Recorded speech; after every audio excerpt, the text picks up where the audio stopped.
give me your impression overall of doing those years, and you just run into OG Percy at the time. Was he already kind of a legend or super well known? I was on field squad, but I didn't go to work that day. It was a dude from Longview and it was a crib from Henderson. They were going back and forth, and when a nigga call a nigga a bitch in jail, it's that's automatically for squabble. So when they got to the tank, not to the tank, they got back to the camp. When we got back to the camp, we in the weight room, they start squabbling. Mm-hmm. You feel me?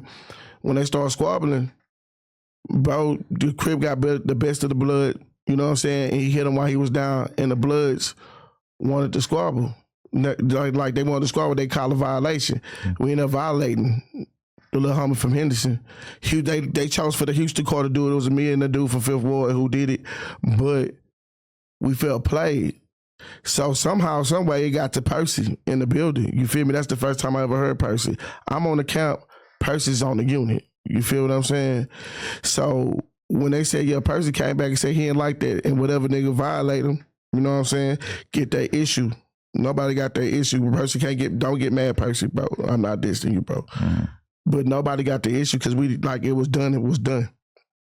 But when I got in the building, you know what I'm saying, because I got a NCIC, I made my parole. You know what I'm saying? So when you make parole, they do an NCIC to make sure that you free in every county before they release you from prison. I had 2 detainers. I had one in Houston County, I had one in Brazoria County. So they took me from outside detail and put me in the building. So I had to recheck in, you feel me? But I talked to a cat from Madisonville named OG Bubba, and OG Bubba said, chill out, bro, you about to go home. That person felt like niggas got to catch day one. Mm. When you hit Percy block, it's an automatic you had to squabble. You feel me? So Percy want to hear about why the new nigga ain't squabbling. You feel me? So I went and talked to him, you know what I'm saying? But he knew what the nigga situation was. But the nigga let me know, it was like, yeah, if you here Monday, come to the basketball court. You know what I'm saying? And that was the first and last time I saw Percy into the internet. Okay.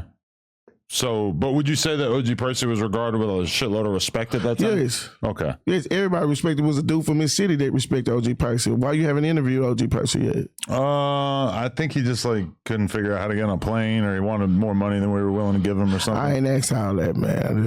Well, I mean, I would be happy to have him on. It's just he would have to get here. Okay. I feel like he's kind of trapped in his own world out there. Man, bro need to get out here because bro gonna talk his shit. Yeah. No, that would be good. I mean, I feel like a lot of us are just kind of fascinated by him. But it's like that with a lot of the old heads where you could tell that they probably used to engage in some pretty hardcore drugs. And they're like, they got the OG status, but then also it's like, damn, you kind of come off like a smoker, but also you're an OG. So. This nigga is disrespecting Percy. Well, I mean, let's be real. I mean, I can't stand by this. Shout out Percy, my nigga. But he does look like he smoked a lot of crack in the 80s, right? I'm not disrespecting no from Texas, bro. I'm not disrespecting Texas like that. I'm just giving you our perspective. Okay. Out here. This shit crazy. Well, I mean... Bro, damn. You like, damn, Adam really saying the truth. I mean, maybe I'm wrong, but I mean, we used to call, we used to tell Brick Baby that looked like his dad. Like we thought that was probably his pops. Damn. Not in a bad way. It's just bro, don't Brick Baby doing a lot of drugs too. Like that, bro. It's just, bro. He has no disrespect, but I mean, just the other day, Whack 100 is having an argument about how much of a legend Monster Cody could be because he used to smoke crack. And he's like one of the most legendary 8 trays from out here from back in the day. Monster Cody was crazy. And he was smoking crack too. So it's like, you know, by today's standards, you don't really think of like a real leader he was a real nigga smoking crack, bro. That's what I'm saying. Everybody was doing it back then. That's why I'm saying. OG Percy, regular ass dude just smoking crack to get what is wrong with you disrespecting Percy like that, bro? Is that disrespect? Yeah, it is, listen, bro. If he never smoked crack, had a conversation with Percy. If he never smoked crack, then by all means, but okay. Bro, you probably have ain't something never else seen nothing in that man's mouth, you can't say that, bro. Shit, I feel like I just got a pretty good grip on what kind of dude he is, but that's just me. Okay, bro, just save it from bro. Like, you know what I'm saying? Well, I'll tell him, like, yo, if you ever used to smoke crack, tell me about it. Bro, you an asshole. I didn't think I was saying anything even like slightly controversial. Man, bro, you just... You want to ask me if Whack 100 used to smoke crack? No. But I don't blame you for at least wondering. I didn't like whack at first. That's understandable. I ain't like whack at first, you feel me? Because I tried to get on Clubhouse and roast his bitch ass, and he told me that I sound like I was 5,000 miles away. I couldn't stop laughing. I couldn't stop laughing. Doesn't he have like a special mic for Clubhouse so he can talk over? Man, that shit was funny to the bitch. I was like, this nigga heard my accent and know I was out of their business. You hear me? Mike is crazy. So, okay, what is this BD stuff though? Like, you were a BD at one point or not? But why is the motherfucker? Bro, never. I'm not gonna lie. Like, I wrote my own questions down, and then Remo worked on it a little bit too, and he wrote, "You joined the 5 Deuce Hoover Gangster Crips after being bullied by the Black Disciples." Oh, okay, there, I missed it. Okay, so you were a 5 Deuce Hoover Gangster Crip. That's a complicated Adam, gang affiliation. Hold on right quick, Adam. What you got? Hold on right quick, Adam. Y'all need to start calling me a gang member, bro. Okay. This is the reason why you don't need to call me a gang member, bro. Private security license. A lot of security are gang members. No, I'm not, though. Okay. You left it behind. I'm not, though. You see, them security officers that's gang members, they want to work at the swap meet. They want to sit in Walgreens. I work in corporate America. No, they're following rappers around and shit. I would never do that shit. Really? There's no insurance in that shit. You can't get a license fucking with Iceman Vezo or whatever.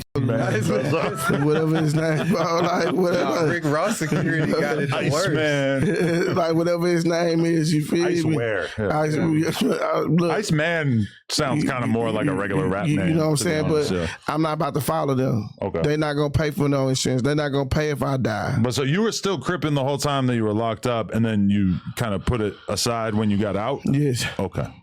When I walked out, after I walked out of Missouri County, I haven't saw my kids in 3 years, bro. When I came home, my youngest son didn't know who I was, bro. Damn. My oldest son told him, this dad. So then when I came home, my grandma was walking. She was in good health, bro. And then when I came home, my grandmother was on a walker, bro. My sister lost her mind, bro. Damn. You can't blame yourself? Hell no. They problems. But, you know, I still got to be that family member that love them. You know what I'm saying? So it's like, if something happened to one of my family members, it's going to hurt me. You know what I'm saying? My Uncle Floyd died Tuesday. You know what I'm saying? Last time I saw him, like, he was okay.